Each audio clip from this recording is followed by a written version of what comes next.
हमारे channel RMS entertainment को subscribe करें और घंटी को दबाना ना भूलें।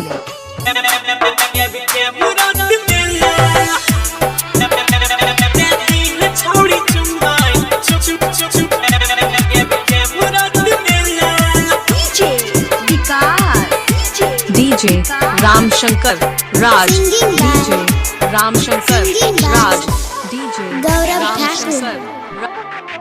दादी है छोड़ी चुम्मा अभी क्या मुराद मिला, मुराद मिला अभी क्या मुराद मिला। दादी है छोड़ी चुम्मा अभी क्या मुराद मिला, क्या मुराद मिला अभी क्या मुराद मिला। टाइम से गई है नई बात तू भूली है, टाइम से गई है नई बात तू भूली है। मिली है अकेले रानिया नहीं है ते के झमेला, नहीं है ते के झमेला।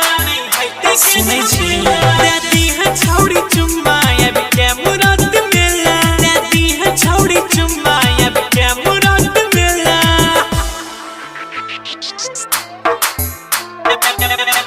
अभी क्या मुराद मिला, डीजे रामशंकर राज, डीजे रामशंकर राज, सीतामढ़ी रामशंकर सीतामढ़ी साई रिकॉर्डिंग स्टूडियो दिल्ली।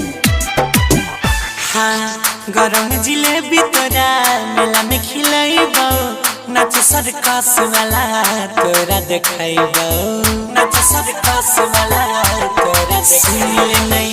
गरम जिलेबी तोरा मेला में खिलाइबो, नाच सर्कस वाला तोरा देखाइबो। कनवाली देबो किन के चमकी है छौड़ी पिन के, कनवाली देबो किन के चमकी है छौड़ी पिन के। घूमी घूमी के करब गेला भिवाला खेला, भिवाला खेला, भिवाला खेला। दादी है छौड़ी चुम्मा अभी क्या मुराद मिला, दादी है छौड़ी चुम्मा अभी क्या मुराद मिला। डीजे विकास